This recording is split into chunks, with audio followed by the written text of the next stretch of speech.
students, welcome to the session of Arhan Padhaku. I'm your maths mentor Zoha Khana. Students, आज हमारा sample paper 9 का session होने वाला है और आपको पता है सैम्पल पेपर 1 से लेकर 8 तक की वीडियोस ऑलरेडी अपलोड हैं. आप इस वीडियो के डिस्क्रिप्शन बॉक्स में जाके उन वीडियोस को ज़रूर चेकआउट करिए बिकॉज उसमें बहुत सारे ऐसे इंपॉर्टेंट क्वेश्चंस हैं जो आपके अपकमिंग टर्म 1 जो आपके नवंबर में स्टार्ट होने वाले 15 नवंबर से ही उसके लिए बहुत ज़्यादा इंपॉर्टेंट है. ठीक है, सो आई वुड सजेस्ट कि आप एक बार ज़रूर सारे क्वेश्चंस को सॉल्व करें एंड अरहन की बुक परचेज़ कर लें. आई होप सभी ने परचेज़ कर ली होगी और सब अपनी बुक लेके ही बैठे होंगे, बट जिन्होंने नहीं परचेज़ की है आप परचेज़ कर लीजिए बिकॉज पूरी वीडियोस देखना I don't think it's good because practice सबसे ज़्यादा इम्पॉर्टेंट है. अगर आप बुक परचेज़ करोगे तो सबसे पहले आप खुद सॉल्व करोगे और वही क्वेश्चंस को वीडियोस में चेकआउट करोगे जो आपको नहीं समझ में आ रहे हैं. अदरवाइज सॉल्यूशंस तो बुक में भी गिवन है, जो समझ सकते हैं वो बुक से भी समझ सकते हैं. तो ये वीडियो और बुक दोनों ही आपके हेल्प के लिए है. ठीक है, जिस सॉल्यूशन को आपको लगता है कि कोई समझा दे उसके लिए आपके लिए वीडियो है, बाकी प्रैक्टिस के लिए आपके सैम्पल पेपर्स हैं. Sample paper 1 to 8 already solve हो चुके हैं. आज हम स्टार्ट करने वाले हैं सैम्पल पेपर 9. ओके, 3 सेक्शंस हैं. सेक्शन ए आपका 16 मार्क्स का है जिसमें आपको 20 क्वेश्चंस होंगे और उस 20 में आपको सिर्फ अपने एग्जाम में 16 अटेम्प्ट करने हैं. ऑलराइट, चलिए फर्स्ट क्वेश्चन देखते हैं. The value of HCF in multiply LCM. ठीक है, आपको इन 3 नंबर का HCF और इन 3 नंबर्स के LCM फाइंड आउट करना है. ठीक, अगर मैं HCF की बात करूँ so can you find out any common factor between 8, 9 and 25? No, there are no common factor between 8, 9, 25. So HCF क्या हो जाएगा यहाँ पे? HCF हो जाएगा आपका 1. करेक्ट. चलिए अब बात करते हैं 8, 9, 25. सो कोई कॉमन फैक्टर नहीं है तो ऐसा फिर इसका मतलब इसका प्रोडक्ट ही क्या हो जाएगा? इसका LCM. ठीक है, सो 25 का प्रोडक्ट आपका 8 के साथ क्या हो जाएगा? ये आपका हो जाएगा 200. 200 को 9 से मल्टीप्लाई करेंगे, ये आपका हो जाएगा 800. और इन दोनों का प्रोडक्ट बोला गया था तो इन दोनों का प्रोडक्ट आएगा आपका 1800. Okay, so option number B. Next, if 0, 0, 3, under root 3, 3p are the vertices of an equilateral triangle, then you have to find out the value of p. So it's an easy question but time taking है. I will say आपका ये time लेगा क्योंकि आपको पता है distance equilateral में बराबर होती है तो तीनों साइड्स की डिस्टेंस थोड़ा सा टाइम टेकिंग हो जाता है, बट आप अपना कैलकुलेशन एक्यूरेट रखिए और एक्यूरेसी के साथ साथ ही आपको कैलकुलेशन फास्ट भी रखना है. ठीक है, बिकॉज आपको पता है ऑब्जेक्टिव है, गलत तो गलत, सही तो सही, और साथ ही साथ टाइम का भी ध्यान रखना है. राइट, चलिए अब हम इस साइड के डिस्टेंस निकालने वाले हैं. सो इस साइड के डिस्टेंस निकालते हैं. क्या हो जाएगा? x2 - x1 यानी कि 3 - 0, 3 का स्क्वायर 9. ठीक है, मेरी तरह कैलकुलेशन फास्ट रखिए. मैं देखिए अब स्टेप बाय स्टेप नहीं लिख रही हूँ बिकॉज आपको यहाँ स्टेप के मार्क्स तो मिलने नहीं है. सो क्या ज़रूरत है मैं स्टेप बाय स्टेप, बट हाँ अगर मैं स्टेप स्किप कर रही हूँ तो मैं ये भी ध्यान रख रही हूँ कि मुझसे कोई गलती ना हो जाए. ठीक है, चलिए नेक्स्ट आपका हो जाएगा p - 0. p - 0, 0 करेंगे तो p आएगा, p का स्क्वायर p स्क्वायर हो जाएगा. ठीक है, चलिए इधर आ जाते हैं. अब 3, 0 क्या हो जाएगा? 3 का स्क्वायर यानी 9. अंडर रूट 3 - 0, अंडर रूट 3 का स्क्वायर यानी 3. यहाँ पे आ जाते हैं, ये हो जाएगा 3 - 3, 0 का स्क्वायर यानी 0, और ये हो जाएगा आपका p माइनस अंडर रूट 3 का square.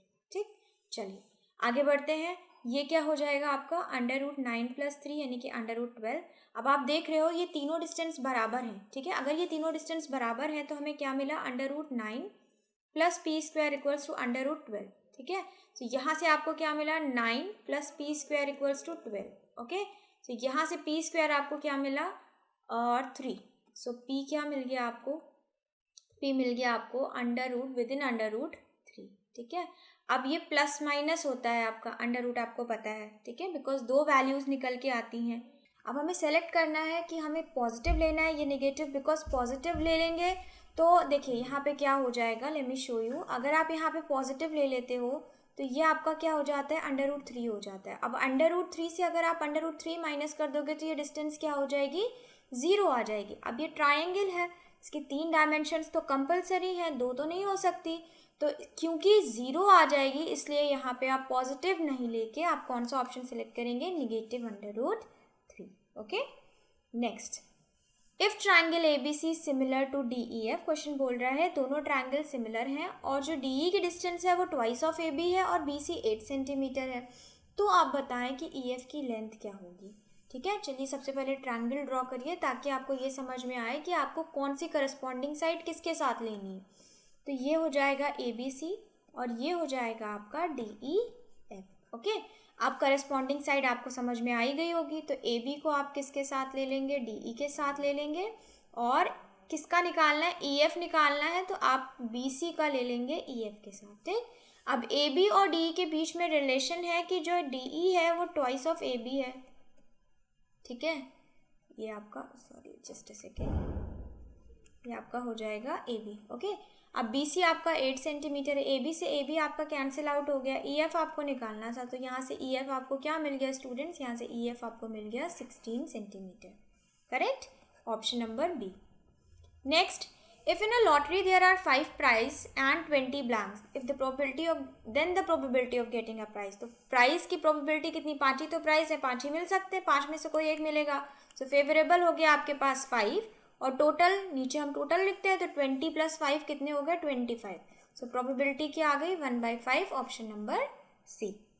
Next, the sum and the product of the zeros of the polynomial 6x² - 5 respectively are, पहले आपको sum of the zero बताना है, देन आपको product of the zero बताना है। ओके, चलिए सबसे पहले इस इक्वेशन को हम अपनी जनरल इक्वेशन में कन्वर्ट कर लें। तो जनरल इक्वेशन में x² के साथ कोई कोफिशिएंट नहीं होता, तो हम यहाँ पूरी इक्वेशन को x² से डिवाइड 6 से डिवाइड कर देंगे, तो ये हो जाएगा आपका 5/6। ओके, अब आप इसको कंपेयर कर दो। जब आप कंपेयर करोगे तो आप देख रहे हो यहाँ पे लीनियर टर्म तो है ही नहीं, यानी कि x का कोई टर्म ही नहीं है, तो इसका मतलब अल्फा प्लस बीटा क्या हो जाएगा, 0 हो जाएगा, और प्रोडक्ट ऑफ द जीरोस क्या हो जाएगा, -5/6।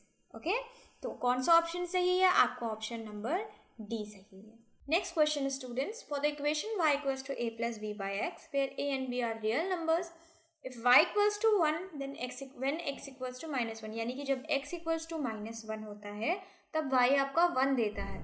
तो इसका मतलब यहाँ से क्या मिला कि 1 = a - b, ये आपकी फर्स्ट इक्वेशन मिल गई आपको। ठीक है, क्यों, जब आप -1 रखोगे तो वो कहाँ चला जाएगा, हमारा स्टैंडर्ड फॉर्म क्या कहता है कि वो ऊपर चला जाएगा।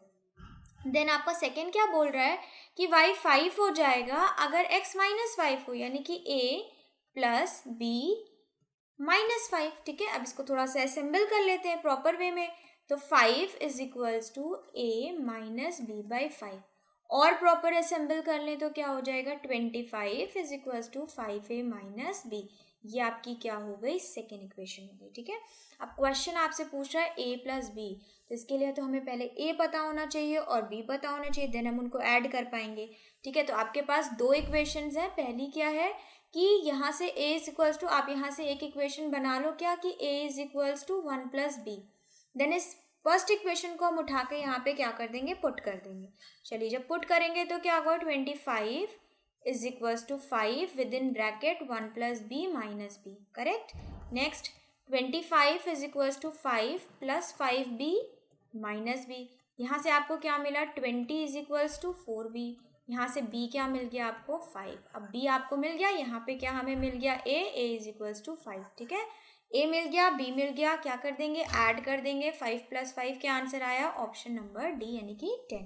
Correct, next, if c - 2 1 is the mid point of this line segment then the value of p, mid point की कंडीशन आपको पता ही है कि अगर ये मिड पॉइंट है और ये दोनों b, इन दोनों का मिड पॉइंट है, तो क्या हो जाता है, x1 + x2, यानी कि -6 + 2/2, और दूसरा क्या हो जाएगा, p + p/6/2।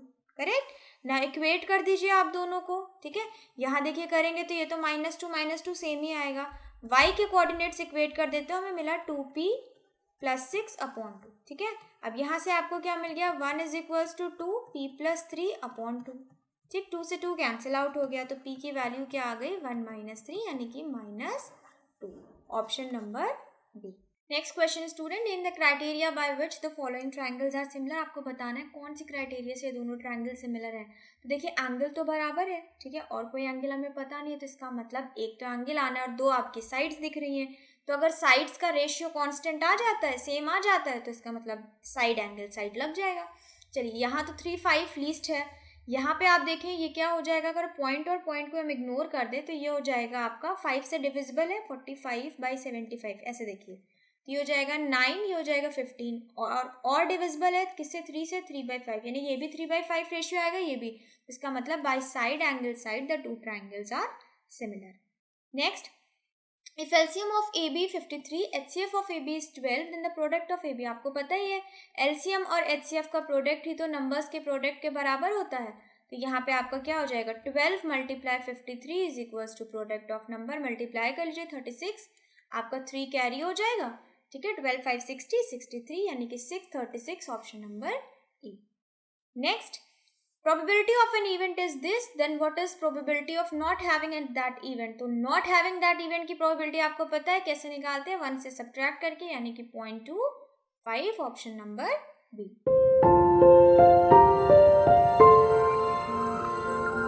Next question students, if ax plus by plus c equals to 0 where a, b, c are real numbers, then for which condition the equation is said to be linear equation in two variables of x and y? Question कह रहा है ऐसी कौन सी condition होगी इसमें से जिसमें से आपका जो ये हो ये लीनियर इक्वेशन भी हो, ठीक है, और ए बी सी आपके 3 अलग डिफरेंट रियल नंबर्स भी हो. तो ऐसी कौन सी कंडीशन सेटिस्फाई कर रही है, ठीक है. तो ऐसी कौन सी कंडीशन है, ऐसी कंडीशन है आपकी ऑप्शन नंबर डी यानी कि a² + b² not equals to 0. देखिए इक्वल टू 0 कब हो सकता है, 0 इक्वल टू तभी हो सकता है जब a भी 0 हो जाए और b भी 0 हो जाए, ठीक है. और ऐसी कंडीशन हो गई तो फिर आपका x और y बचेगा ही नहीं, बिकॉज मान लीजिए a 0 हो गया, ठीक है, तो ये भी 0 हो गया, ये भी 0, तो विदाउट एनी वेरिएबल, ठीक है, बिना किसी वेरिएबल के वो लीनियर इक्वेशन तो नहीं कहला सकती, ठीक है. तो सिर्फ आपकी फोर्थ कंडीशन ऐसी है जो सेटिस्फाई करेगी कि a² + b² not equals to 0. Okay. Next, the number of polynomials having zeros as -2 and 5, ठीक है. क्वेश्चन बोल रहा है ऐसे कितने नंबर ऑफ पॉलिनोमियल्स बन सकते हैं जिनके जीरोज आपके क्या हो, अल्फा और बीटा आपका हो ये, ठीक है. तो देखिए अल्फा प्लस बीटा आपका क्या हो जाएगा -2 + 5 क्या हो गया आंसर 3 हो गया. अल्फा बीटा क्या हो जाएगा यानी कि प्रोडक्ट ऑफ जीरोज क्या हो जाएंगे, ये हो जाएगा -2 × 5 यानी -10, ठीक. अब अगर हम इससे इक्वेशन बनाते हैं तो हमारी इक्वेशन क्या हो जाएगी x² - alpha plus beta x minus alpha beta in plus alpha beta, या माइनस है तो वो माइनस हो जाएगा. अब एक इक्वेशन आपकी ये बन गई, ठीक है. It's not an equation, expression कहेंगे, सॉरी. तो ये आपकी एक पॉलिनोमियल एक्सप्रेशन है. अब क्वेश्चन पूछा ऐसे कितनी, तो देखिए आपको पता है आप किसी भी पॉलिनोमियल एक्सप्रेशन को किसी भी नंबर से मल्टीप्लाई कर सकते हो, डिवाइड कर सकते हो. तो अगर हम इसको किसी भी 1 से कर दें, 1 से तो करने से कोई फ़र्क नहीं पड़ता, 2 से कर दें तो एक अलग बन गई, 3 से कर दें एक अलग बन गई, यानी कि बहुत सारी आप एक पॉलिनोमियल इक्वेशंस बना सकते हो. तो इसके लिए ऑप्शन क्या हो जाएगा आपका more than 3. Okay. Next, the perpendicular distance of the point P from y axis, ठीक है. अब क्वेश्चन पूछ रहा है y एक्सिस से परपेंडिकुलर डिस्टेंस, ठीक. चलिए आप ग्राफ बना के देखिए, ये आपकी y एक्सिस है, ये x है, ठीक है. अब ये कोऑर्डिनेट है कोई P 4 2, ठीक. क्वेश्चन पूछ रहा है आपसे कि परपेंडिकुलर डिस्टेंस बताओ कहाँ से, y एक्सिस से, ठीक है. तो y एक्सिस से परपेंडिकुलर डिस्टेंस क्या हो जाएगी, यही तो होगी, इसी को तो परपेंडिकुलर कहेंगे. अब ये कितना होगा स्टूडेंट्स, ये उतना ही तो होगा जितना यहाँ से x होगा. तो यहाँ से x का कोऑर्डिनेट क्या है 4, इसका मतलब 4 इसकी यूनिट्स आपकी इसकी परपेंडिकुलर डिस्टेंस हो जाएगी y एक्सिस से, correct. Next, the value of x and y, question पूछे यहाँ पे x एंड y, तो 7 और 3 का प्रोडक्ट क्या हो जाएगा 21, 4 और 21 का प्रोडक्ट क्या हो जाएगा 84. तो y की वैल्यू हो गई 84, x की वैल्यू हो गई 21 यानी कि option. Next question student, a card is drawn from a deck of 52 cards, the event E is that card which is not an ace of heart, the number of outcomes favourable to E. अब students आपको पता है 52 deck of cards में 13 के कितने suits होते हैं, 4 suits होते हैं. 13 इसके पास, 13 इसके पास, 13 इसके पास, 13 इसके पास, ठीक है.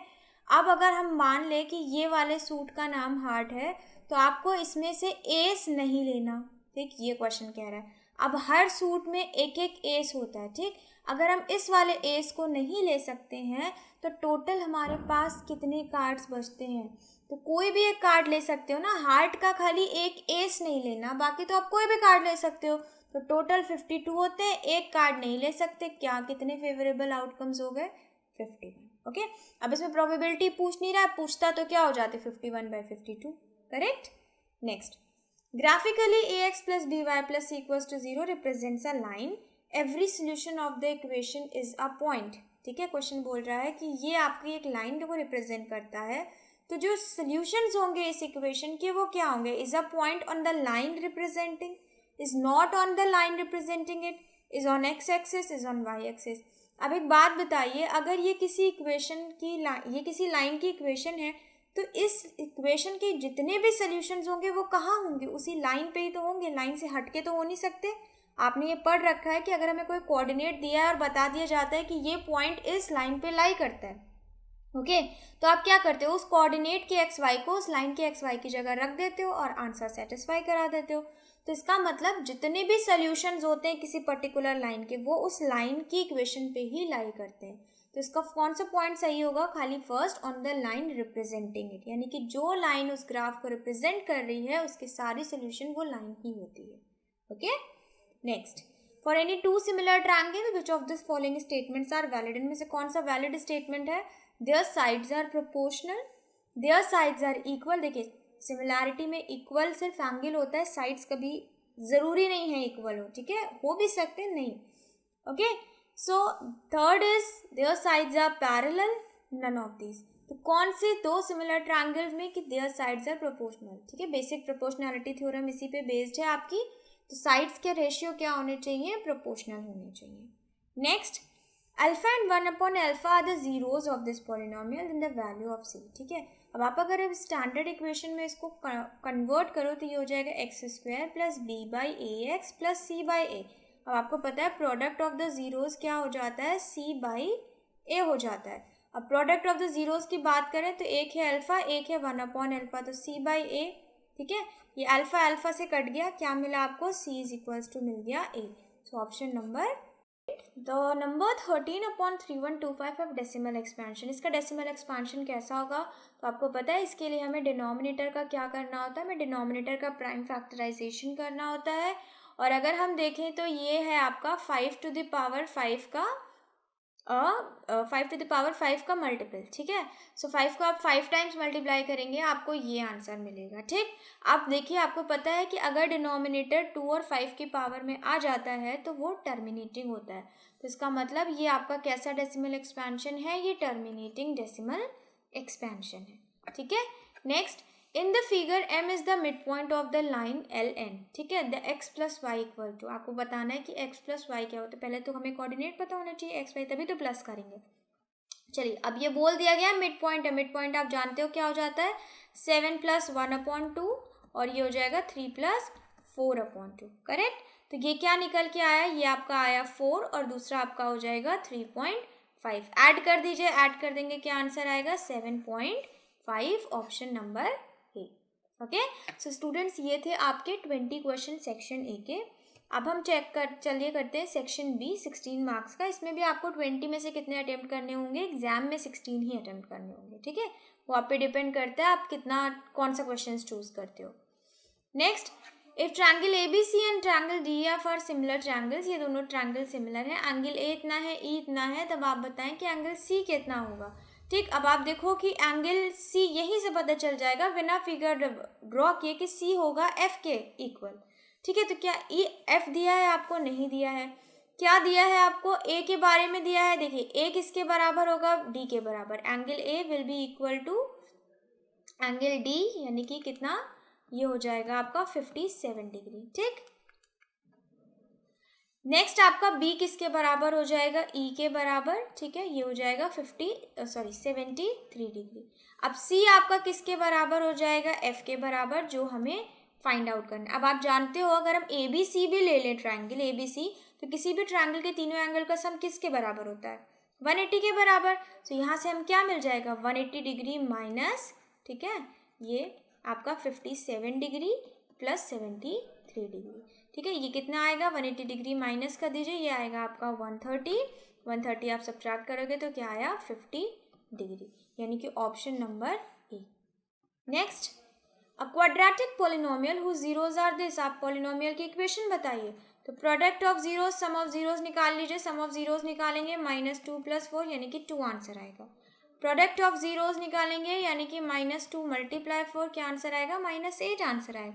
अब आप इक्वेशन जानते ही हो, क्या हो जाता है? x² minus alpha plus beta x and product of zeros यानी कि -8. So this is the required equation यानी कि option number C. Next, the sum of the digits of a 2-digit number is 9. कह रहा है क्वेश्चन, कह रहा है 2 डिजिट का एक नंबर है तो हम क्या लेट करते हैं 10x प्लस वाई भी द 2-digit नंबर. अब इसके दोनों डिजिट कौन हो गए x और y. तो x और y का जो सम है वो 9 है. ठीक है. अब क्वेश्चन कह रहा है कि अगर इस डिजिट में 27 ऐड कर दे तो नंबर रिवर्स हो जाता है. तो डिजिट क्या थी, नंबर क्या था, नंबर था 10x प्लस वाई. इसमें 27 ऐड करने पे नंबर रिवर्स हो जाता है यानी कि 10y प्लस x हो जाता है. ठीक है. सो अब यहाँ से आपको दो कंडीशन मिल गई, एक ये और दूसरी ये. अब इसी को सिंप्लीफाई करके या चाहे आप सब्स्टिट्यूशन लगा लो चाहे एलिमिनेशन, हमें x और y की वैल्यू निकालनी है. ठीक है. चलिए अब हम क्या करते हैं, इधर ले आते हैं ताकि एक सिंप्लीफाइड इक्वेशन हो जाए. जब आप इधर लाओगे क्या हो जाएगा 9x minus 9y equals to -27. अब आप इस पूरी इक्वेशन को -9 से डिवाइड कर दीजिए तो ये हो जाएगा y minus x is equals to 3. ठीक है. ये आपकी थर्ड इक्वेशन हो गई. साइमल्टेनियसली सॉल्व कर लेते हैं. कैसे, फर्स्ट और थर्ड को कर देते हैं ऐड. ओके. सो ये क्या हो जाएगा 2y is equals to 12, y is equals to 6. ठीक है. y 6 आ गया, यहाँ से x क्या आ जाएगा, यहाँ से x आ जाएगा आपका 3. ठीक. तो नंबर क्या हो गया, कर लीजिए 10 × 3 + 6 यानी कि 36. Option number D. Okay. Next, a school has 5 houses A, B, C, D, E. The class has 23 students, 4 from house A, 8 from house B, 5 from house C, 2 from house D and rest from house E. ठीक है. अब rest E से है. Question बोल रहा है a single student is selected at random for class monitor. The probability that the selected student is not from A, B and C. Question कह रहा है ना ही A से सेलेक्ट करना है, ना ही B से सेलेक्ट होना चाहिए, ना ही C से, D और E से सेलेक्ट हो सकता है क्लास का मॉनिटर क्लास. ठीक है. अब आप बताओ E के तो पता नहीं, सबसे पहले तो हमें E के स्टूडेंट्स निकालने पड़ेंगे. सो अगर 4 आपके हाउस ए में है, 8 आपके इसमें है, तो ऑल टोटल सारे हाउसेस से बिलोंग करने वाले स्टूडेंट्स कितने हो गए, देखिए 8 + 4 12, 12 + 5 17, 17 + 2 19 यानी कि 23 में 19 माइनस कर दें तो आपका बचता है 4 यानी कि 4 कहाँ से है, 4 आपके हाउस ई से हैं. सो डी और ई से सेलेक्ट किए जा सकते हैं यानी कि 2 + 4 हमारा फेवरेबल आउटकम हो गया. नीचे टोटल स्टूडेंट, तो ये क्या आंसर आया 6/23 यानी कि option number B. Okay. I suppose ये आपको समझ में आया होगा. नहीं समझ में आया वीडियो को फिर से सुन लीजिए बैक करके. नेक्स्ट क्वेश्चन, ये जो तीनों पॉइंट्स हैं ये वर्टिसेस हैं किस ट्रायंगल के, गिवन किस ट्रायंगल के. तो इसके लिए तो सबसे पहले आप ट्रायंगल ड्रॉ कर लीजिए और उसके कोऑर्डिनेट्स लिख लीजिए -5 0 5 0 और ये है आपका 0 4. अब हम अपने डिस्टेंस फॉर्मूले से तीनों डिस्टेंस निकालते हैं. ठीक है. बिकॉज एंगल तो हमें पता नहीं है. चलिए यहाँ से क्या हो जाएगा 0 - 5, ये हो जाएगा प्लस का 5, 5 का स्क्वायर 25 और ये हो जाएगा 4 - 0 4, 4 का स्क्वायर हो जाएगा 16 यानी कि ये आपका आया 41. ठीक है. चलिए इधर आ जाते हैं. ये हो जाएगा 5 का स्क्वायर 25 तो ये हो जाएगा आपका √25 यानी कि 5. ठीक. नो आई एम सॉरी, ये आपका हो जाएगा 5 + 5 10 हो जाएगा, 10 का स्क्वायर होगा यहाँ पे. Just a second. ये हो जाएगा 100 तो यहाँ आपका आया क्या, यहाँ आपका आया 10. ठीक है. अब इधर वाला निकाल लेते हैं. तो ये हो जाएगा 25 का 5 का स्क्वायर 25, ये हो जाएगा 16, ये भी आपका क्या आया √41. तो कैसा ट्राइंगल हो गया, ये हो गया isosceles triangle. Okay. Next question, student in a seminar the number of participants in Hindi, English and mathematics are this. Find the minimum numbers of room required if in each room the same number of participants are to be seated and all of them being from the same subject. Question कह रहा है ऐसे कितने minimum number of room की requirement है अगर हम हर room में सेम नंबर ऑफ पार्टिसिपेंट्स को बैठाते हैं जो कि सेम सब्जेक्ट को बिलोंग कर रहे होंगे. तो ऐसे कितने रूम्स की रिक्वायरमेंट लगेगी, इतने सारे आपके पास पार्टिसिपेंट्स हैं. तो देखिए जब सेम की बात आए ना तो आपको पता है सेम का मतलब क्या हो गया, कॉमन मतलब कॉमन फैक्टर की बात हो रही है. ठीक है. तो सबसे पहले तो हम ये निकालेंगे कि कितने कॉमन फैक्टर्स हैं यानी कि हाईएस्ट कॉमन फैक्टर क्या है, यानी कि कितने नंबर ऑफ आपको एक रूम में कितने पार्टिसिपेंट्स बैठाने हैं सेम सब्जेक्ट्स के.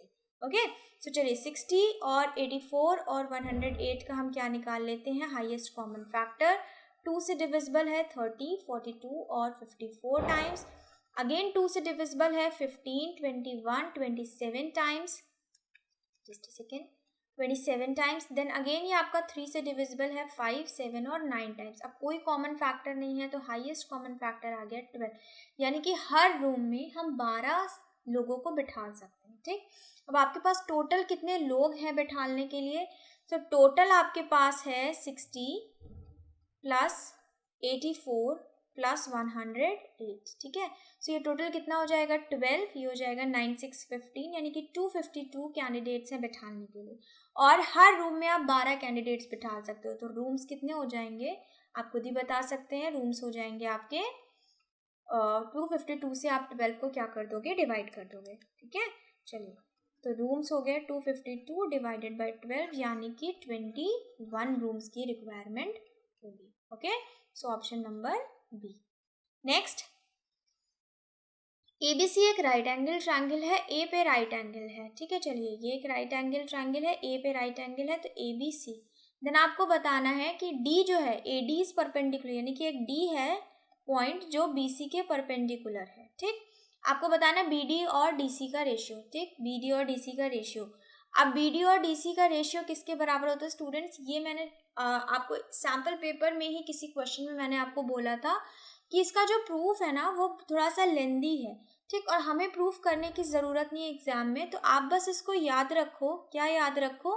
That AD square is equals to BD dot DC। ठीक है, ये मैंने आपको बोला था, ये जो बीच वाला होता है इसका स्क्वायर बराबर हो जाता है BD dot DC। So students, जैसे मैंने आपको ये ट्रिक बताई थी वैसे ही मैं इसी क्वेश्चन पे बेस्ड 2 चीज़ें आपको और बताना चाहूँगी। आप इसे ट्रिक समझ लें, इसे याद कर लें, वो ज़्यादा बेहतर है, थोड़ा आपका टाइम बचेगा।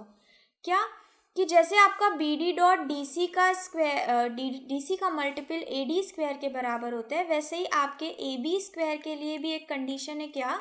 AB स्क्वायर बराबर हो जाता है आपका किसके? BD डॉट BC के। ठीक है, सिमिलरली देखिए कैसे याद करना है। जब आप BD डॉट BC करोगे, मतलब ये वाली साइड और बड़ी साइड, ठीक है, तो किस ट्रायंगल के साइड को आप 2 बार ले रहे हो? ये BD 2 बार आ रहा है, तो उसके लिए उस ट्रायंगल का ये साइड लेना है आपको, AB। ठीक है, सिमिलरली एक कंडीशन आपकी AC स्क्वायर के लिए है। क्या? क्योंकि आप इस ट्रायंगल का साइड ले रहे हो तो हम इसे ले लेंगे, यानी कि BC डॉट DC। ठीक है, अब आप क्या करो, अब आप देख रहे हो BC कॉमन है। ये मैंने सिर्फ आपको याद दिलाने के लिए लिखा था, यहाँ पे इस क्वेश्चन में पर्टिकुलरली इसका यूज़ नहीं है। ठीक है, ये मैंने आपको सिर्फ याद दिलाने के लिए लिखा था, बिकॉज ये मैंने आपको बताया था। ये तीनों ही कंडीशन इस ट्रायंगल में लगती हैं। फिलहाल इस क्वेश्चन को सॉल्व करने के लिए हमें खाली इन दोनों की ज़रूरत है, तो हम क्या करेंगे, इन्हें डिवाइड कर देंगे। यानी कि ये मान लेते हैं फर्स्ट सेकेंड, तो फर्स्ट डिवाइडेड बाई सेकेंड क्या आएगा आपका? AB square upon AC square. जब आप डिवाइड करोगे तो देखो BC से BC कैंसिल आउट हो जाएगा, ऊपर आपका बचा BD, नीचे आपका बचा DC। और इसी का रेशियो आपसे पूछा जा रहा था, तो क्या होगा? AB अपॉन AC का होल स्क्वायर, यानी कि ऑप्शन नंबर A। ठीक है, next, this is a solution, this dash is a solution of pair of equations this. तो ये इसका सोल्यूशन है, यानी कि x और y की वैल्यू आपको फाइंड आउट करनी है। तो आप क्या करो, आप बस इसको किसी भी मेथड से, यानी कि एलिमिनेशन या सब्स्टिट्यूशन, दोनों में से किसी से भी सॉल्व कर लो। ठीक है, अब आप देखो यहाँ पे कि निगेटिव में y है, यहाँ पॉजिटिव है, तो ईजी होगा अगर हम एलिमिनेशन का इस्तेमाल करें। तो यहाँ पे 2 है, यहाँ 2 लाने के लिए आप पूरी इक्वेशन को इसको मल्टीप्लाई कर दो 2 से। ठीक है, ये हो गया। अब जब आप इन दोनों को ऐड करोगे, यानी कि इन दोनों इक्वेशंस को जब आप ऐड कर दोगे, तो क्या आपको मिलेगा? 7x equals to 14। सो यहाँ से x क्या आ गया आपका? यहाँ से x आ गया 2। ठीक है, अब हम उठा के यहाँ पे पुट कर देते हैं। x की वैल्यू हो जाएगा 6 माइनस 2y इक्वल्स टू 4। सो यहाँ माइनस 2y इक्वल्स टू -2 और y इज इक्वल्स टू 1, यानी कि x की वैल्यू आई 2, y की वैल्यू आई 1, ऑप्शन नंबर ए।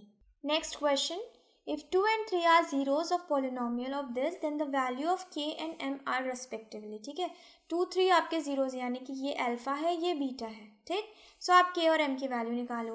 तो चलिए सबसे पहले हम यहाँ से देख लेते हैं कि अल्फा प्लस बीटा क्या आएगा। अल्फा प्लस बीटा आएगा आपका 5 और अल्फा बीटा क्या हो जाएगा? 6। अब इन दोनों को हमें क्या करना है? यूज़ करना है। अब सबसे पहले आप इस इक्वेशन को जनरल में कन्वर्ट कर लो, बिकॉज एक्स स्क्वायर के साथ कोई कोफिशिएंट नहीं होना चाहिए। तो एक्स स्क्वायर के साथ कुछ ना हो, तो इसके लिए हम पूरी इक्वेशन को 3 से डिवाइड कर देंगे। तो ये हो जाएगा 2k अपॉन 3x और ये हो जाएगा 2m अपॉन 3।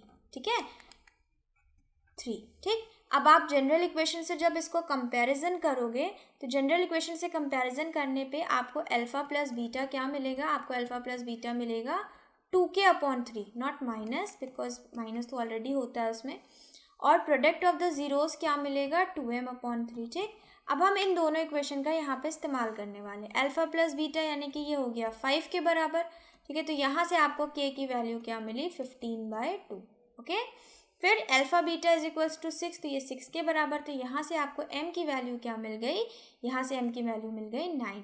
तो आपको m मिला, k और m यानी k पहले लिखा होना चाहिए, तो 15/2 और ये आपका 9 यानी कि option number B. Next, if 4 vertices of a parallelogram taken in order this, then ratio of a and b, आपसे a और b का रेशियो पूछ रहा है और 4 वर्टिसेस इस ऑर्डर में है। अब ये है पैरेललोग्राम, पैरेललोग्राम की अपोजिट साइड्स क्या होती हैं, इक्वल होती है, डिस्टेंसेस इक्वल होती हैं। चलिए अब हमको निकालना पड़ेगा डिस्टेंस, तो कैलकुलेशन को क्या रखना है, फास्ट रखना है और साथ ही साथ कैलकुलेशन को एक्यूरेट भी रखना है। ओके, सो ये आपका सेम ऑर्डर में होना चाहिए, आप ऑर्डर चेंज नहीं कर सकते, अदरवाइज आंसर गलत आएगा। चलिए अब यहाँ की अगर हम बताएं आपको इक्वेशन निकालें, तो यहाँ से इक्वेशन क्या निकलती है आपकी। अच्छा, एक चीज़ और देख लीजिए कि जब आप डिस्टेंस फॉर्मूले से निकालोगे, सो आपको एक इक्वेशन यहाँ से बनानी पड़ेगी, एक इक्वेशन यहाँ से बनानी पड़ेगी, और जब आप दो इक्वेशन बनाओगे तो ये साइमल्टेनियसली भी सॉल्व नहीं कर सकते, बिकॉज इस दो साइड्स के बीच में कोई रिलेशन नहीं होता है। ओके, सो अब आप इस केस में क्या लेंगे, अब आप इस केस में लेंगे इन दोनों के डायगोनल्स का कॉन्सेप्ट। ठीक है, देखिए जो डायगोनल का बाइसेक्टर क्या हमने पढ़ा है, डायगोनल्स बाइसेक्ट करते हैं ना एक दूसरे को, सो हमें क्या निकालना पड़ेगा, इन दोनों से ये वाला मिड पॉइंट निकालना पड़ेगा। ठीक है, बिकॉज ये इन दोनों का क्या होगा, इन दोनों का ये मिड पॉइंट होगा। तो चलिए निकालते हैं, तो यहाँ से कोऑर्डिनेट हमें क्या मिलेगा, बिकॉज ये मिड पॉइंट है तो हमें मिलेगा -3 + 3/2 -1 + 3/2। ठीक है, ये क्या आ गया, चलिए कलर चेंज करें सबसे पहले, तो ये आ जाएगा आपका 0 और ये हो जाएगा 1, यानी कि ये कोऑर्डिनेट आपका 0 1 इसका भी तो मिड पॉइंट होगा। लेंथ बराबर नहीं होती बट इंटरसेक्ट तो एक ही पॉइंट पे करते हैं और वो दोनों का मिड पॉइंट होता है। सो इसी कॉन्सेप्ट का हम यहाँ पे यूज़ करेंगे। तो ये 0 1 है, ठीक है, तो आपका मिड पॉइंट क्या हो जाता है, 4 + a/2 3 + b/2। ठीक है, इक्वेट कर दीजिए, तो 0 = 4 + a/2, तो यहाँ से a आपका क्या आ गया, -4। ठीक, दूसरा भी इक्वेट कर दीजिए, 1 = 3 + b/2, तो यहाँ से आपका b क्या आ गया, सॉल्व कर लीजिए, ये हो जाएगा -1। अब क्वेश्चन पूछ रहा है a/b, तो क्या हो गया, -4/-1 यानी कि 4/1, option number B correct. Next, in a simultaneously throw of pair of dice the probability of getting a double is, question कह रहा है 2 आने की क्या प्रोबेबिलिटी है, तो भाई सॉरी पेयर ऑफ डाइस बोल रहा है, इसका मतलब 2 डाइस थ्रो किए जा रहे हैं, तो डबल आने की प्रोबेबिलिटी क्या है, यानी कि जो एक पे आए वही दूसरे पे आए, तो डबल हो गया ना ये। सो ऐसे कितनी कंडीशंस होती हैं, देखिए 1 1 आने की एक, 2 2 2 सॉरी 2 2 की भी एक, 3 3 की भी एक, 4 4, इस तरीके से कितने केसेस हो जाते हैं, फेवरेबल हो जाते हैं हमारे पास 6, और टोटल 2 डाइस में आउटकम्स कितने होते हैं, 36। तो कितना आ गया आंसर आपके पास आया।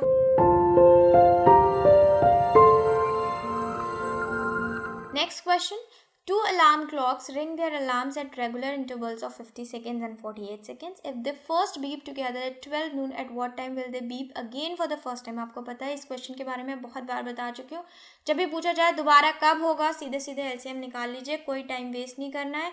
सो 50 और 48 का हम निकालने वाले हैं क्या, एलसीएम। ठीक है, चलिए निकालते हैं। ये आपका क्या हो जाएगा, 2 से डिविजिबल है, 25 और 24। ओके, ये आपका 4 से डिविजिबल है, जल्दी जल्दी कर लेते हैं, 6 हो जाएगा। ठीक है, अब ये आपका किससे डिविजिबल है, ये आपका डिविजिबल है 2 से, यानी कि 6 से आपका 6 डिवाइड होगा, 25 से 25। ठीक है, सो ये हो गया ऐसे, और उसके बाद आपका क्या हो गया 25। ठीक है, 1 आ गया। अब चलिए हम इसको क्या कर ले, मल्टीप्लाई। ठीक, 25 4 = 100 और 112 क्या हो जाएगा, 1200। ठीक, अब ये क्या है स्टूडेंट, ये तो सेकेंड्स है। अब आप इसको क्या करिए, 60 से डिवाइड कर लें, ठीक है, ताकि मिनट्स बन जाए। जब आप ऐसा करोगे तो 2 से आपका 0 से 0 कट गया और ये हो जाएगा 20, यानी कि 20 मिनट बाद दोबारा ऐसा होगा। तो अभी बज रहे थे 12, 20 मिनट बाद क्या बजेंगे, 12 20, okay 12:20 PM। Next, cos 4a minus sine 4a is equal to, अभी आपको बताना है कि ये किसके बराबर होता है। तो क्या हम cos 4a को लिख सकते हैं cos स्क्वायर a का स्क्वायर, और साइन 4a को लिख सकते हैं साइन स्क्वायर a का स्क्वायर। ओके, सो यहाँ पे हम क्या कर सकते हैं, आइडेंटिटी लगा सकते हैं a square minus b square वाली। तो ये हो जाएगा cos square a plus sine square a, और ये हो जाएगा आपका next cos square a minus sine square a। ठीक है, अब ये क्या हो जाती है, पूरी आपकी आइडेंटिटी 1 के बराबर। 1 को इससे मल्टीप्लाई करेंगे, कोई फ़र्क पड़ेगा बिल्कुल नहीं। आपके पास क्या बचना है, cos स्क्वायर है माइनस साइन स्क्वायर है। बट अगर हम अपने ऑप्शंस पे ध्यान दें स्टूडेंट, तो हमारा कोई भी ऑप्शन इससे मैच नहीं कर रहा है। ठीक है, तो हमें क्या करना है, अपने ऑप्शंस को मैच कराना है। तो आप यहाँ पे क्या करो, या तो cos स्क्वायर को साइन में कन्वर्ट कर लो, बिकॉज यहाँ तो या तो cos स्क्वायर आ रहा है या साइन स्क्वायर आ रहा है। तो फर्स्ट हम क्या करते हैं, cos को साइन में कन्वर्ट कर देते हैं। तो ऐसा कैसे क्या कर सकते हैं, आइडेंटिटी का इस्तेमाल करके, 1 is equal to cos square है प्लस साइन स्क्वायर है। ठीक है, सो यहाँ cos स्क्वायर ए की जगह लिख देते हैं 1 माइनस साइन स्क्वायर ए माइनस साइन स्क्वायर ए। सो यहाँ पे आपका क्या हो जाएगा, 1 माइनस 2 साइन स्क्वायर ए। क्या ऐसा कोई ऑप्शन है 1 माइनस 2 साइन स्क्वायर है, बिल्कुल नहीं है। देखिए नहीं है, इसका मतलब हमने क्या किया, हमने जो चेंज किया ना इसको, वो हमने क्या कर दिया, गलत चेंज कर दिया। यानी कि हमें दूसरा ऑप्शन लेना पड़ेगा, क्या, इसी का ऑल्टरनेटिव। चलिए देखते हैं इसी का ऑल्टरनेटिव क्या हो जाएगा। अब हम क्या करने वाले हैं, हम साइन स्क्वायर ए को चेंज करने वाले हैं। तो ये हो जाएगा 1 माइनस कॉस स्क्वायर ए। ठीक, अब ब्रैकेट ओपन करिए, ये हो जाएगा कॉस स्क्वायर ए माइनस 1 प्लस कॉस स्क्वायर ए। ठीक, ये क्या हो गया, 2 कॉस स्क्वायर ए माइनस 1। ऐसा कोई ऑप्शन है, यस, ऑप्शन नंबर डी। तो दोनों ही हमको पॉसिबिलिटी लेके चलनी थी। Next, it is given that the two triangles are similar. A B की डायमेंशन ये है, ए सी की ये है, डी एफ ये है, डी ई ये है। The sum of the remaining sides of the triangle, question बोल रहे हैं आप जो रिमेनिंग साइड है ना उसका सम निकालिए। तो सबसे पहले तो आप फिगर ड्रॉ करिए, ठीक है, बिकॉज थोड़ा सा इजी हो जाएगा समझने में, ऐसे नहीं समझ में आएगा। तो ये हो गया ए बी सी, इसी मैनर में हम लिखेंगे E D F. Okay, A B दिया है 5, ए सी दिया है 7, डी एफ दिया है आपको, डी एफ ये नीचे वाला 15, और डी ई दिया है आपको 12। ठीक, अब आपको पहले इन दोनों साइड्स का सम निकालना, साइड्स निकालने पड़ेंगे, देन हम उसका सम कर पाएंगे। ओके, चलिए अगर हमारे ट्रायंगल सिमिलर है तो बेसिक प्रोपोर्शनैलिटी लगा देते हैं।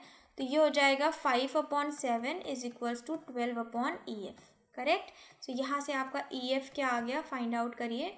EF आ गया आपका मल्टीप्लाई, अगर ये हम डिवाइड कर दें तो ये हो जाएगा 2.4, मल्टीप्लाई कर दीजिए, क्या आया 28, 2 कैरी 7 2 14, यानी कि 16.8 आया। ठीक है, अब दूसरा प्रोपोर्शनैलिटी का थ्योरम, वही थ्योरम से आप क्या करिए, दूसरी साइड निकाल लीजिए। जस्ट अ सेकेंड, हाँ, अब हम इससे निकाल लेते हैं। ये तो हमने निकाल लिया 16.8, अब हमें ये वाली निकालनी है। तो चलिए लगा देते हैं, क्या, इसी का यूज़ करते हैं। 7/BC is equals to 16.8/15। ठीक है, अब ये डिविजिबल है 2.4 टाइम्स। ठीक है, अब इसको डिवाइड कर लीजिए, ये हो जाएगा 5, ये हो जाएगा 0.8। ओके, और डिवाइड कर लेते हैं, ये हो जाएगा 0.6। ठीक है, तो BC आपकी क्या आ गई, BC आपकी आ गई 1/0.16। ठीक है, इसको फर्दर डिवाइड करना पड़ेगा हमें। चलिए 100/16 कर लिया, ये हो गया 25, ये हो गया 4। अब इसको डिवाइड कर लेते हैं, ये हो जाएगा 6.25। ठीक, अब BC पता चल गया आपको क्या है, 6.25। क्वेश्चन बोल रहा था रिमेनिंग साइड्स का सम, तो 16.8 में आप क्या करें, 6.25 को ऐड कर दीजिए, ये हो जाएगा 5, ये हो जाएगा 10, ये हो जाएगा 23। ठीक है, 23.5, यानी कि ऑप्शन नंबर ए करेक्ट है। Next, the point of intersection of the line this and the x axes. ठीक है, आप क्वेश्चन बोल रहा है कि ये आपकी लाइन है, एक्स एक्सेस को इंटरसेक्ट करती है। जब एक्स एक्सेस को इंटरसेक्ट करेगी तो वाई तो कोऑर्डिनेट होगा ही नहीं, वाई 0 हो जाएगा। पुट कर दीजिए यहाँ पे 0, वाई की जगह 0, तो क्या हो जाएगा 3x is equals to 6, x is equals to 2, यानी कि कौन से कोऑर्डिनेट पे इंटरसेक्ट करेगी, 2 0 पे। Okay, option number A. Next, a fair dice is rolled, probability of getting a number x such that x is greater than equals to 1 and less than equals to 6। तो क्या probability होगी x की अगर एक dice को role करते हैं।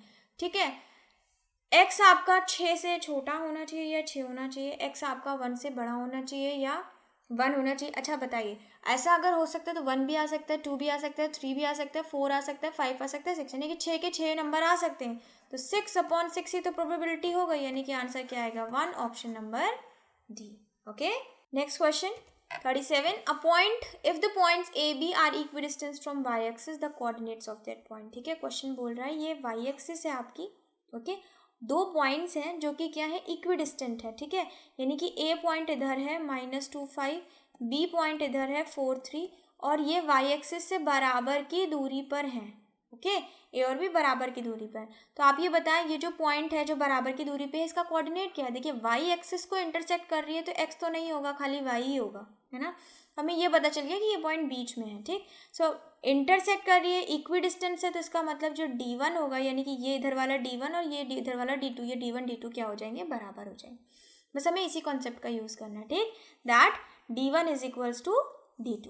Okay, D1 is equals to D2। चलिए D1 क्या हो जाएगा, अंडर रूट D1 हो जाएगा ये आपका 0 + 2 का होल स्क्वायर, और ये हो जाएगा दूसरा y - 5 का होल स्क्वायर। ओके, D2 क्या हो जाएगा, D2 कर लेते हैं 4 - 0 का होल स्क्वायर + 3 - y का होल स्क्वायर। स्क्वायर रूट से स्क्वायर रूट क्या कर दीजिए, कैंसिल। ठीक, आगे सॉल्व करते हैं, ये हो जाएगा 4 + y - 5 का होल स्क्वायर। ठीक है, ये हो जाएगा आपका 16 + 3 - y का होल स्क्वायर। ओके, अब ब्रैकेट ओपन कर लें, ये हो जाएगा आपका 4 + y² + 25 - 10y। करेक्ट, इधर ओपन कर लीजिए 16 + 9 + y² - 6y। y² से y² आपका कैंसिल आउट हो गया। ओके, नंबर्स एक तरफ, वेरिएबल एक तरफ, ये हो जाएगा 29, ओके, -25 -6y + 10y। करेक्ट है, ये हो जाएगा आपका 4, ये हो जाएगा आपका 4y, यहाँ से y आपका क्या आया, यहाँ से y आया 1, यानी कि कोऑर्डिनेट हो गया 0, 1, option number D. Next, which of the following has a non terminating repeating decimal expansion. किसका नॉन टर्मिनेटिंग भी होगा, रिपीटिंग भी होगा।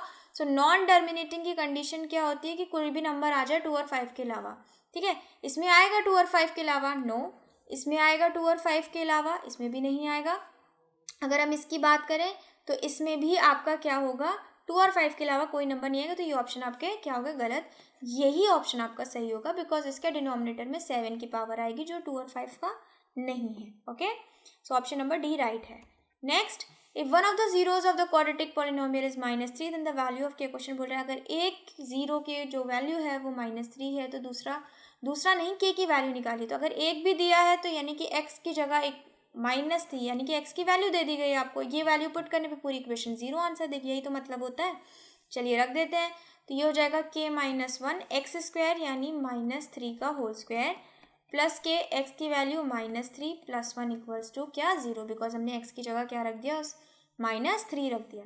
अब इसको सॉल्व कर लेते हो जाएगा 9k - 9 -3k + 1 इक्वल्स टू 0। यहाँ से आपको मिला 6k is equals to 8, k की वैल्यू मिल गई 8/6 यानी कि 4/3, option number A. Okay, next, in an equilateral triangle ABC, ये आपका ट्राइंगल ABC है, इक्विलेटरल है। ठीक है, AD जो है वो BC के परपेंडिकुलर है। चलिए ठीक है, मान लेते हैं ये AD जो है BC के परपेंडिकुलर है।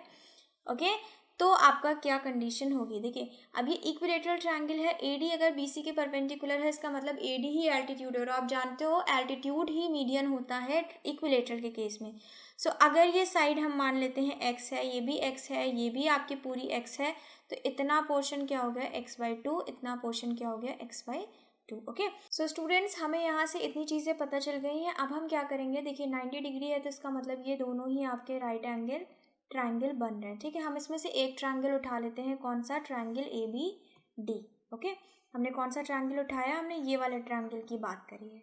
ठीक, सो यहाँ से हम पाइथागोरस थ्योरम लगा सकते हैं कि AB² is equals to AD² + BD²। ठीक है, अब ये BD क्या है, ये आपके BC का आधा ही तो है, तो हम यहाँ पे क्या ये नहीं लिख सकते, हाँ AB² is equals to BD की जगह लिख दे हम BC का हाफ। ठीक है, BC का हाफ क्या हो जाएगा, BD तो हो जाएगा। ठीक है, this is C, this is D, this is, ये आधा ही तो है बिकॉज मैंने अभी आपको बता दिया.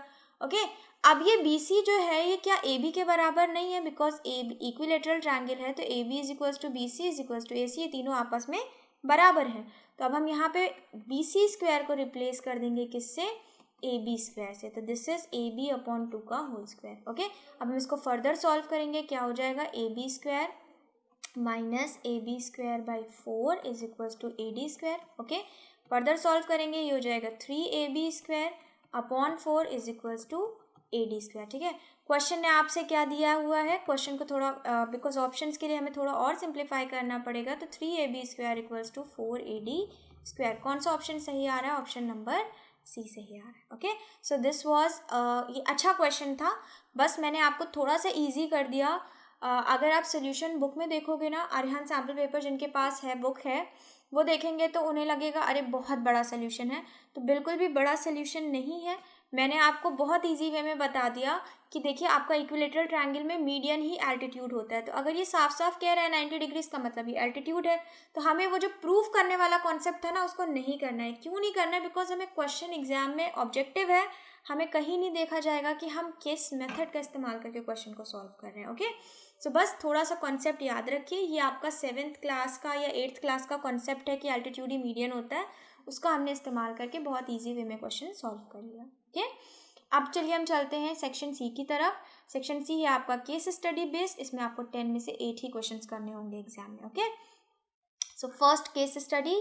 While eating sandwich, Chetna jokingly remarked that she can find out the value of any trigonometric ratio if just one ratio is known to her, as the sandwich is right angle triangle. उसने कहा कि वो किसी भी trigonometric ratio को निकाल सकती है अगर उसे एक भी बता दिया जाए, बिकॉज सैंडविच एक राइट एंगल ट्रायंगल की तरह होती है. ओके सो चलिए, ये आपके कुछ डायमेंशंस दे दिए गए हैं. अब इसी डेटा पे बेस्ड आपको क्वेश्चन के आंसर देने हैं. ठीक है, so first is the value of angle C. Question बोल रहा है एंगल सी की वैल्यू निकालो. ओके चलिए, अगर एंगल सी ये है, ठीक है, तो हम टैन का इस्तेमाल करेंगे स्टूडेंट्स, बिकॉज हमें एंगल निकालना है. आप किसी का भी इस्तेमाल, sine cos tan what ever you want. मैं टैन का इस्तेमाल कर लेती हूँ. तो अगर मैं टैन सी की बात करूँ तो ये हो जाएगा परपेंडिकुलर अपॉन बेस. ठीक है, अब परपेंडिकुलर कौन है 6, बेस कौन है 6 √3. 6 से 6 कट गया. टैन की कौन सी वैल्यू पे 1 अपॉन √3 आंसर आता है, टैन की वैल्यू होती है वो 30 डिग्री, यानी कि सी यहाँ से क्या आया 30 degree. Okay just a second, 30 degree, option number A correct. Next the value of angle A. Question बोल रहा है एंगल ए की वैल्यू निकालो. ओके चलो, हमने मान लिया ये आपका बेस है. ठीक है, जब आप ऐसे करोगे ना तो ये आपका क्या हो जाएगा, बेस. आपको ये तो पता ही है, तो बहुत कॉमन चीज़ है. चलिए, अब अगर हमने tan ए ले लिया, इसको इरेज कर देते हैं जस्ट आपको कंफ्यूजन ना. अब ये आपका बेस है, तो tan A is equals to perpendicular upon base, यानी कि 6 √3 अपॉन 6. ठीक, √3 आ गया. अब tan की कौन सी वैल्यू पे √3 आता है, तो वो होता है tan 60. तो यहाँ से आपको ए क्या मिल गया 60 डिग्री. ठीक है, option number B. Okay now the value of tan C. तो tan सी की वैल्यू तो अभी निकाली ना हमने, क्या होती है tan सी की वैल्यू, क्या हो जाएगी 1 अपॉन √3. ऑप्शन नंबर बी आ गया. क्वेश्चन बोल रहा है tan सी को tan ए से मल्टीप्लाई कर दो. तो भाई tan सी की वैल्यू होती है 1 अपॉन √3 और tan ए की है √3, मल्टीप्लाई कर दिया, आंसर आ गया 1. लास्ट है 3 tan A is equals to 4. तो भाई इसकी वैल्यू निकालो. ये तो थोड़ा सा लेंदी क्वेश्चन हो जाता है. चलिए, करना क्या है, ये क्वेश्चन मैं आपको लास्ट सैम्पल पेपर 8th में करवा चुकी हूँ. ठीक है, तो जिन बच्चों ने नहीं देखा है वो वहाँ से जाके देख लें. मैं यहाँ पे आपको डायरेक्ट आंसर बता रही हूँ कैसे करेंगे. देखिए, tan ए 4/3 हो जाएगा.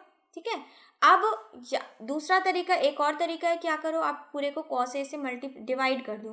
तो जब आप ऐसा करोगे तो ये 3 tan ए हो जाएगा. चलिए, हम ऐसे डायरेक्टली सॉल्व करते हैं यहाँ पे कि क्या करते हैं, इसको cos ए से डिवाइड कर देते हैं पूरे को. ओके सो ये किस में बन जाएगा, ये हो जाएगा 3 tan ए प्लस 2 अपॉन नीचे हो जाएगा 3 tan ए माइनस 2. ओके ऐसा कर दिया हमने. चलिए, पेन चेंज कर ले, थोड़ा सा दिखेगा आपको. ठीक, अब 3 tan ए की वैल्यू क्या है, देखो 4 है, तो ये हो जाएगा 4 + 2, ये हो जाएगा 4 - 2, ये आपका आ गया 6 अपॉन 2. आंसर क्या आया students 3, option number D. Okay ऐसे सॉल्व कर लेंगे इजीली. वैसे इसका दूसरा तरीका भी है, बट आई थिंक वो लेंदी हो जाएगा, तो आप इसी तरीके को बस याद रखो. ओके सो ये आपके 5 क्वेश्चंस थे बेस्ड केस स्टडी 1 पे. Now case study second is this. Mr. Jay purchased a design which he has to decorate. In the design, there are 3 semicircles A, B, and C. Having diameter 3 centimetre each, ये याद रखिएगा कि सभी circles की diameter क्या है, 3 centimetre है. Another larger semi circle having diameter 9 centimetre and a circle D of 4.5 centimetre. ठीक है, क्वेश्चन कह रहा है कि सभी की डायमीटर के बारे में बात करी गई है. ठीक, सो ये जो बड़ा सर्कल है इसकी डायमीटर क्या है, 4.5. ठीक है, उसके बाद जो सेमी सर्कल है यानी कि ये पूरा, इसकी डायमीटर दी गई है 9. ठीक है, और ए बी सी जो तीनों छोटे छोटे से सर्कल है ना, इनकी डायमीटर है 3. ये भी 3 है और ये आपका ये भी 3 है. अब इस डेटा पे बेस आपको क्वेश्चंस के आंसर देने. चलिए फर्स्ट क्वेश्चन देखते हैं. सो चलिए यहाँ पे पहले लिख लीजिए ताकि आपको याद रहे. ये 9 है, ये सभी आपके 3 3 3 हैं. ओ सॉरी, मैंने गलत लिख दिया. ये आपका क्या था, 4.5 था. Okay, total area of 3 semi circles. सारे सेमी सर्कल का एरिया निकालो तो सबकी रेडियस सेम होगी, बिकॉज क्या है, डायमीटर सेम है तो रेडियस एक का निकाल के 3 से मल्टीप्लाई कर देंगे. ओके, तो सेमी सर्कल का एरिया क्या हो जाता है, पाई आर स्क्वायर बाई 2. अब यहाँ पे पाई की वैल्यू रख देते हैं 22/7. आर क्या हो जाएगा भाई, आर हो जाएगा 3/2. ठीक है, 3/2 3/2. सो ये हो गया 3/2 3/2 और नीचे ये आपका 1/2 पहले से है. ओके, इसको थोड़ा सा सॉल्व कर ले तो ये आपका हो गया. ठीक है, इसको सॉल्व कर लीजिए, हो जाएगा ये. अब आपका नीचे ये ऊपर हो जाएगा आपका 99 और नीचे हो जाएगा 28. अब आप इसको देखो तो ये आपके लगभग कितनी वैल्यू आ रही है स्टूडेंट, 3 पॉइंट समथिंग आएगा. ठीक है, ऑप्शन नंबर बी. ओके, चलिए नेक्स्ट क्वेश्चन देखते हैं. एरिया, सॉरी हम लोगों ने गलत किया ना, क्या गलत किया कि 3 पॉइंट समथिंग आएगा. चलिए वो तो आपका एक सेमी सर्कल का आएगा. देन 3 सेमी सर्कल्स के लिए हम क्या करेंगे, उस 3 पॉइंट समथिंग को जो भी आपका आता है 3 पॉइंट समथिंग, उसको 3 से मल्टीप्लाई कर देंगे तो ये somewhat around 9 point something, यानी कि अप्रॉक्सीमेटली आपका ये आंसर आने वाला है, ये नहीं आने वाला. ओके, सो ये गलती आप मत करिएगा, जल्दबाजी का काम है ये. सो एक सेमी सर्कल का निकाला था हमने, 3 का निकालना है तो 3 के लिए आपको 3 से मल्टीप्लाई करना पड़ेगा. ठीक है ना, इग्नोर दिस कि ये मैंने आपका 3 पॉइंट समथिंग लिखा हुआ है, बिकॉज ऑब्जेक्टिव है एग्जैक्ट आंसर आपको ऑप्शन से देख के ही बताना है. सो ये आपका सही होगा. फिर भी अगर आपको कन्फ्यूजन है तो आप क्या करिए, आप एग्जैक्ट सोल्यूशन निकाल के कर लीजिए, सेम आंसर आएगा. Question student 47, area of circle D. Question बोल रहा है इसका एरिया निकालिए, तो आपको रेडियस क्या हो जाएगी, 4.5/2. ठीक है, सो एरिया क्या हो जाएगा, पाई आर स्क्वायर, यानी कि पाई की वैल्यू हो जाएगी 22/7. ये हो जाएगा आपका 4.5/2, ये और ये हो जाएगा 4.5/2. अब आप इसको सिंप्लीफाई कर देंगे पूरा तो ये आपका आंसर आएगा 15.91 सेंटीमीटर स्क्वायर. ओके, सॉल्व करने पे क्या आएगा, 15.91 सेंटीमीटर स्क्वायर. ठीक है, next question student, area of the largest semi circle. अब आप देख रहे हो लार्जेस्ट सेमी सर्कल कौन है, ये आपका बड़ा वाला जो सर्कल है ये आपका लार्जेस्ट सेमी सर्कल है. ठीक है, इसका एरिया निकालना है, सेम ही फॉर्मूला यूज़ करेंगे. जस्ट आपको क्या पता होना चाहिए कि इसका रेडियस क्या होगा. ठीक है, अब देखिए आपको क्वेश्चन ने दिया था कि ये पूरा 9 डायमीटर है, तो रेडियस क्या हो जाएगा, 22/7, रेडियस हो जाएगा 9/2 और ये हो जाएगा 9/2. सेमी सर्कल की बात हो रही है तो 1/2 भी करेंगे तो साथ में उस 1/2 को भी ले लीजिए. ठीक है, जब आप इसको कम्प्लीटली सॉल्व करोगे आपका आंसर क्या आएगा, 63.64 centimetre square. Okay, and find the area of unshaded region. तो आप देख रहे हो अनशेडेड रीजन कौन है, ये और ये, यानी कि ए और सी का एरिया. तो आपको पता है एरिया ऑफ सेमी सर्कल हम निकाल ही चुके हैं ऑलरेडी, बस उसको 2 से मल्टीप्लाई कर देंगे ताकि इन दोनों का आ जाए, और इसका भी एरिया हम लास्ट क्वेश्चन में निकाल चुके हैं. ठीक है, तो बस हमें तीनों के एरिया को ऐड करना है. चलिए देख लेते हैं, ये हो जाएगा आपका सोल्यूशन क्या, 2 मल्टीप्लाई सेमी सर्कल का एरिया, यानी कि ए का एरिया निकाल के उसको मल्टीप्लाई कर देंगे तो ये आपका ए का एरिया आ गया. ठीक है, यहाँ तक. देन आपका डी का एरिया ये है, दोनों के एरिया को ऐड कर दिया, हम निकाल ही चुके हैं, ये आपका आंसर है फाइनल, ऑप्शन नंबर डी.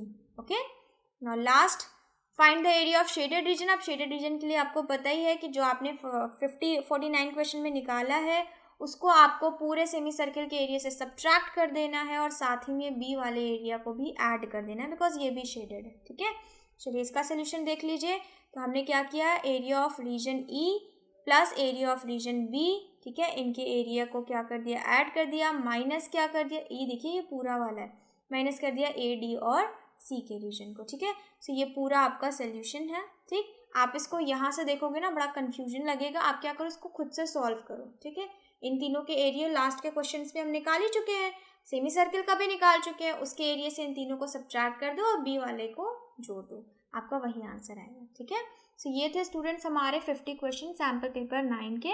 अब हमारा बस लास्ट सैम्पल पेपर बचा है 10, बिकॉज 10 का ही सेट था, आपको पता ही होगा 1 to 10 सैम्पल पेपर्स हमें सॉल्व कराने थे।